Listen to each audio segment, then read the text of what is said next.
Good morning friends. स्वागत है आपका हमारे यूट्यूब चैनल जीएस कैप्सूल में। आई होप आप सभी लोग अच्छे होंगे और आपकी तैयारी अच्छी चल रही होगी। फ्रेंड्स, अगर आप चैनल पर नए हैं तो रेगुलर करंट अफेयर्स और एग्जाम अपडेट्स के लिए चैनल को सब्सक्राइब कर लीजिएगा। इस वीडियो में हम जो इंपॉर्टेंट आर्टिकल्स छपे हैं न्यूज़पेपर में हमारी परीक्षाओं से संबंधित उनको देखेंगे। चलिए शुरू करते हैं। वीडियो अच्छा लगे तो प्लीज़ लाइक ज़रूर कीजिएगा। ऐलान, पीसीएसजे 2022 मेंस की सभी कॉपियां दोबारा जचेंगी। देखिए काफी ज्यादा विवाद ये गहरा गया है। एक्चुअल में इसमें हुआ क्या था, एक कोई कैंडिडेट है, वो उनको नंबर काफी कम मिले थे उनकी अपेक्षा के मुताबिक, तो वो हाई कोर्ट चले गए थे। उन्होंने ये भी कहा था कि जब उन्होंने अपनी कॉपियां चेक की तो कुछ जो मेरी हैंड राइटिंग है वो हैंड राइटिंग कुछ बदली हुई है और जो कॉपी के पेजेस हैं वो भी कुछ बदले हुए हैं, मतलब या कुछ फटे हुए पेज हैं, टीयरिंग वगैरह हो रखी थी उनकी कॉपी में। तो अब आयोग ने ये कहा है, जब हलफनामा दाखिल किया है, कि हम सारी कॉपियों को 18,042 कॉपियों को दोबारा से चेक करेंगे। हम बहुत ज्यादा सतर्कता बरतते हैं, लेकिन फिर भी हो सकता है कुछ गलती हो गई हो। तो ये काफी बड़ा देखिए मैटर निकल कर आया है। वैसे ही पेपर लीक की वजह से आयोग की बहुत किरकिरी हो रही थी। अब ये स्पीच में एक और मैटर आया जिसकी वजह से थोड़ा सा कहीं ना कहीं फिर से प्रश्न चिन्ह आयोग के ऊपर खड़ा हो रहा है। तो इसको पूरा देख लेते हैं। कॉपियां पीसीएसजे मेंस की दोबारा जांची जाएंगी। लोक सेवा आयोग ने कोर्ट में दिया हलफनामा। ये वही उसी का जो रिप्लाई दाखिल किया है उस बच्चे की याचिका पर, उसमें ये बात कही गई है। 1 जुलाई को परिणाम बताने का कोर्ट का निर्देश। और 1 जुलाई को कोर्ट ने कहा है जो आपने इस सब चीजें की हैं प्रक्रिया, इसका हमें सारा जानकारी आपको देनी होगी। यहाँ पर देखेंगे, रोल नंबर की जगह फेक मास्टर कोड अंकित किया। अधिवक्ता ने बताया कि उत्तर पुस्तिकाओं पर रोल नंबर की जगह फेक मास्टर कोड अंकित किया जाता है। इसे डिकोड करने के बाद ही सही उत्तर पुस्तिका तक पहुंचा जा सकता है। यह कार्य गोपनीय है और बहुत ही कम कर्मचारी इसमें लगाए जाते हैं। इसीलिए जांच पूरी होने के बाद ही याची की उत्तर पुस्तिकाएं कोर्ट में प्रस्तुत की जा सकेंगी। कोर्ट 1 जुलाई की तारीख नियत करते हुए उस दिन जांच का परिणाम बताने और कॉपी प्रस्तुत करने का आदेश दिया है। तो आयोग का अपना कुछ इंटरनल प्रक्रिया होती है जिसमें ये कोडिंग वगैरह करते हैं, उसके बाद ही उसकी कॉपी निकाली जा सकेगी। तो थोड़ा सा टाइम इन्होंने मांगा है। पीसीएसजे मुख्य परीक्षा 2022 की सभी 18,042 उत्तर पुस्तिकाओं की लोक सेवा आयोग फिर से जांच करेगा। इसकी प्रक्रिया शुरू भी कर दी गई है। पीसीएसजे अभ्यर्थी श्रवण पांडे की याचिका पर लोक सेवा आयोग ने हाई कोर्ट में शुक्रवार को दाखिल हलफनामे में इसकी जानकारी दी है। आयोग ने माना कि पूरी सतर्कता के बावजूद गलती हो सकती है और यदि ऐसा हुआ तो उसे सुधारा जाएगा। तो देखिए, लेकिन ये तो कोर्ट चले गए। इस तरीके की गलतियां उत्तर प्रदेश का सबसे प्रतिष्ठित आयोग, मतलब सबसे बड़ी भर्तियां जो कराता है, मुझे नहीं लगता बिल्कुल भी अच्छा है। और जिस तरह का माहौल इस समय बना हुआ है, आप देख लीजिए, पुलिस की भर्ती लीक, आरओ लीक, उसके बाद आपने एग्जाम कराया है साल के लास्ट में, पूरे साल में कोई एग्जाम नहीं हो पाया। उत्तर प्रदेश लोक सेवा आयोग का जो हुए थे सब पोस्टपोन हो गए। 27 अक्टूबर की आपकी पीसीएस की डेट है, उसके बाद दिसंबर की आपकी आरओ की डेट है। तो पूरा साल एक तरह से जो इसकी तैयारी करते हैं उनका बर्बाद ही हो गया है। आयोग को उत्तर पुस्तिकाएं कोर्ट में पेश करने का निर्देश दिया है। देखिए, जो उत्तर पुस्तिकाएं ये हैं, इनको कोर्ट में भी दिखाना इन्हें पड़ेगा। इससे पहले श्रवण पांडे के 6 प्रश्न पत्रों की उत्तर पुस्तिकाएं कोर्ट के समक्ष प्रस्तुत करने का लोक सेवा आयोग को निर्देश दिया गया था। याची अभ्यर्थी ने आरोप लगाया है कि उसकी अंग्रेजी विषय की उत्तर पुस्तिका में हैंडराइटिंग बदली हुई है तथा एक अन्य उत्तर पुस्तिका के कुछ पन्ने फाड़े गए हैं। देखिए, ये बहुत बड़ा संगीन आरोप है। किसी कैंडिडेट के पूरे कैरियर पर इस तरीके के अगर वो आरोप लगा रहा है तो ये प्रश्न चिन्ह खड़े करता है, जिसकी वजह से वह मुख्य परीक्षा में सफल नहीं हो पाया। श्रवण पांडे की याचिका पर न्यायमूर्ति सिद्धार्थ वर्मा और मनीष कुमार निगम की खंडपीठ सुनवाई कर रही है। हैंडराइटिंग बदली मिली।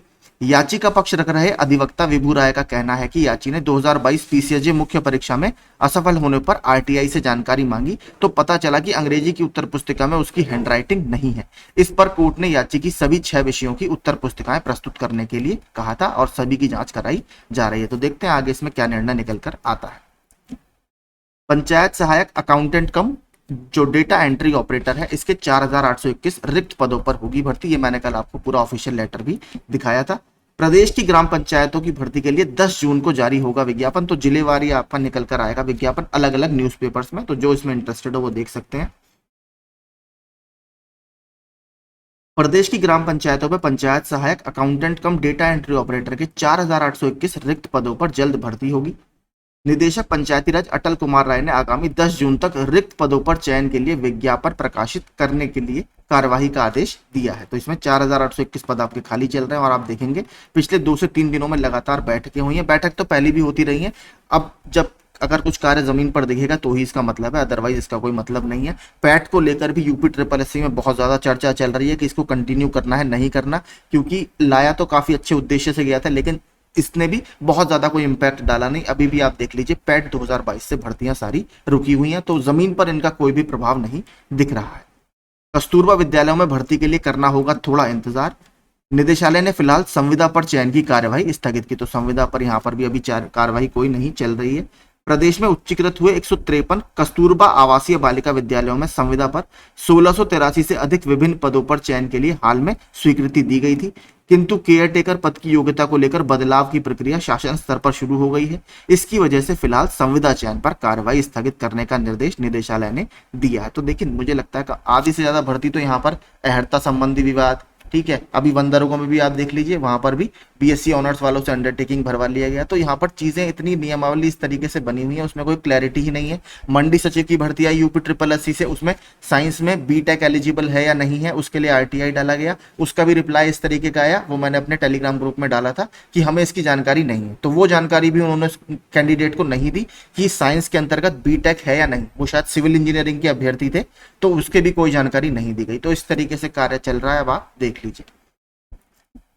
सिपाही भर्ती परीक्षा फिर कराने की कवायद भी शुरू। ये भी देखिए बहुत बड़ा झटका लगा था, 60,000 से ज्यादा भर्ती आई थी और एग्जाम से ठीक पहले इसमें किसी शिफ्ट में पेपर लीक हुआ और पूरी परीक्षा फिर जो पुलिस भर्ती और प्रोन्नति बोर्ड है उन्होंने रद्द कर दी थी। तो ये भी बहुत बड़ा कारण बना था लगभग इतनी, क्योंकि कांस्टेबल और शिक्षक भर्ती ये दो भर्ती ऐसी होती है जो कोई भी सरकार दिखाती है इलेक्शन के टाइम पर कि हमने इतनी भर्तियां की। क्योंकि टीचर की भर्ती भी जो प्राइमरी शिक्षक भर्ती होती है काफी ज्यादा भर्ती उसमें आती है, और एक कांस्टेबल की भर्ती, बाकी ज्यादा कोई बहुत बड़ी भर्ती नहीं आ पाती, 5-6 हजार पदों से ऊपर भर्ती नहीं जाती। तो ये भी काफी ज्यादा सरकार के हारने में जो कारण रहा है, एक बहुत बड़ा ये भी रहा है। सिपाही नागरिक पुलिस 60,244 रिक्त पदों पर भर्ती के लिए फिर से लिखित परीक्षा कराने के लिए कवायद भी उत्तर प्रदेश भर्ती एवं प्रोन्नति बोर्ड ने शुरू कर दी है। सूत्रों की माने तो भर्ती बोर्ड परीक्षा कराने के लिए कंपनी का चयन जल्द करेगा। साथ ही अभ्यर्थियों द्वारा जताई गई आपत्तियों को भी दूर करने के लिए भर्ती प्रक्रिया में अहम बदलाव किए जा रहे हैं। जो इशू देखिए लगातार ट्विटर पर इसका बहुत ज्यादा दबाव देखने के लिए मिला था, अलग अलग अभ्यर्थियों ने एग्जाम पेपर शेयर किए थे और बहुत सारी समस्याएं बताई थी। तो शायद देखिए हो सकता है चेंजेस कुछ देखने के लिए मिले। लोकसभा चुनाव की आदर्श आचार संहिता समाप्त होने के बाद भर्ती बोर्ड मुख्यमंत्री निर्देश पर 6 माह के भीतर लिखित परीक्षा कराने की तैयारी में है। तो अब देखते हैं कितने दिन में ये एग्जाम हो पाएगा। भर्ती बोर्ड के अध्यक्ष डीजी राजीव कृष्णा ने बताया कि शासन के निर्देश के अनुपालन में तय वक्त पर परीक्षा कराई जाएगी। परीक्षा की तारीख समेत समस्त जानकारियां जल्द अभ्यर्थियों के साथ साझा की जाएंगी। तो जितनी जल्दी एग्जाम हो पाए काफी बढ़िया है, क्योंकि बहुत टाइम से बेरोजगारी देखिए उत्तर प्रदेश में है, कोई बड़ी भर्ती आ नहीं रही है। 47,512 ने छोड़ी जेई की परीक्षा। तो ये एसएससी जेई की बात यहाँ पर हो रही है। कर्मचारी चयन आयोग की ओर से जूनियर इंजीनियर 2024 की कंप्यूटर आधारित परीक्षा शुक्रवार को संपन्न हुई। एसएससी सेंट्रल रीजन के उत्तर प्रदेश और बिहार के 16 केंद्रों पर 1,27,747 अभ्यर्थियों में से 80,000 इस परीक्षा में शामिल हुए, बाकी लोगों ने ये परीक्षा छोड़ दी। इसके अलावा देखिए जो यूपी ट्रिपल एससी की जेई की भर्ती है 4,016 पदों पर, उसकी भी लास्ट डेट आपकी 28 जून तक एक्सटेंड कर दी गई है। तो अगर किसी ने फॉर्म नहीं भरा है, मैं आपको रिकमेंड करूंगा इस फॉर्म को देखिए जरूर भरिए। 4200 ग्रेड पे की जॉब है। सिलेक्शन का तो देखिए मैं नहीं कहूंगा, उस पर तो टिप्पणी करने का कोई मतलब है नहीं कि कब पूरा होगा, लेकिन बहुत बढ़िया देखिए अपॉर्चुनिटी है। बहुत अच्छे अच्छे विभाग हैं, पीडब्ल्यूडी जैसे इसमें डिपार्टमेंट है, तो बहुत बढ़िया मैं जॉब को मानता हूँ। एसएससी वगैरह में तो ऑल इंडिया पर पोस्टिंग मिलती है, इसमें आप अपने स्टेट में रहकर आराम से जॉब कर सकते हैं। तो ये ज्यादा बेटर ऑप्शन है। अगर आपको मिल जाती है, अपनी तैयारी अच्छे से करते रहिए, क्योंकि पदों की संख्या बहुत है और कंपटीशन टेक्निकल में इतना ज्यादा नहीं रहने वाला। तो आप अपना आराम से अगर मेहनत करेंगे तो सिलेक्शन पा सकते हैं। फॉर्म अगर अभी तक आपने नहीं भरा है या आपके दोस्तों ने नहीं भरा है, किसी कारणवश रह गया, तो इसकी डेट आयोग ने एक्सटेंड कर दी है। तो आप जाकर प्लीज अपना फॉर्म फिल कर लीजिए। तो यही देखिए आज हमारी परीक्षा से संबंधित कुछ आर्टिकल्स छपे हैं।